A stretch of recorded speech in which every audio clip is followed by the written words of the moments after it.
يشهد علي الله إنني لا حوثي ولا إصلاحي ولا سلفي ولا صوفي ولا أنتمي إلى أي حزب. أنا إنسان مواطن بسيط، بس شهادتي لله إن هذا الرجل كاذب. لو ما يدعسوا القرآن، لو ما يفجروا المساجد، لو ما يغتصبوا النسوة، لو ما يسبوا أرحم الراحمين. قال إن الحوثيين بيسبوا الله ورسوله. أنا ساكن في صنعاء بين الحوثيين، والله ما سمعنا منهم سب لله ولا لرسوله، وإذا سمعنا منهم سب لله ورسوله والله لا نقاتلهم، والله لو ما عاد بقى رجال. بس أنت من أين سمعت الكلام هذا؟ من أين سمعت؟ سماعون للكذب، سماعون لقوم آخرين.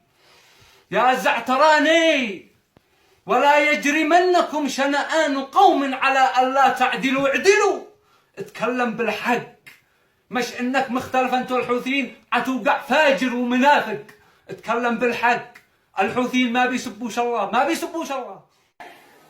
جروهن ويغتصبوهن في السجن، وقالت كان يغتصبوها كل 3 ساعات، وقالت عادوا بيغتصبوا 200 واحد داخل السجن.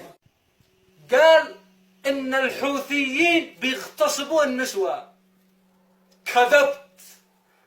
إحنا ما إحناش ديوثين. لو نشوف هذا الفعل منهم والله لا نأكلهم أكل. من أين بتسمع يا زعتراني؟ من أين بتسمع؟ يبغونكم الفتنة يا زعتراني، وفيكم سماعون لهم.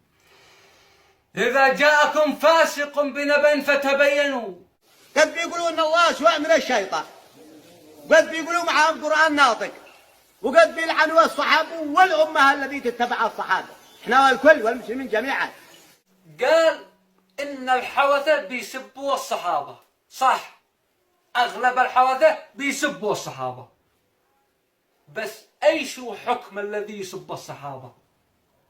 هل الله قال في القرآن من سب صحابة رسول الله اقتلوه؟ هل النبي صلى الله عليه وسلم قال من سب أصحابي فاسفكوا دمه؟ أيش حكم الذي يسب الصحابة؟ ما بش حكم، أمره إلى الله، حيحاسبه الله. بتكفروهم ليش؟ أحليتوا دماءهم ليش؟ بأي حق؟ أيش دليلكم؟ أيش دليلكم؟ قلتكم الله هؤلاء علماء. أنتم بيخطوا بعدكم ناس ألوف ملايين، كلمتكم مثمنة. لو ما تطلع في المنبر تتكلم على حاجة من مصدر ثقة، تتأكد، مش تسمع أي كلام وتطلع تفتي. أنت عالم، كلمتك مثمنة. تقوى الله، تقوى الله، تقوى الله، تقوى الله، تقوى الله.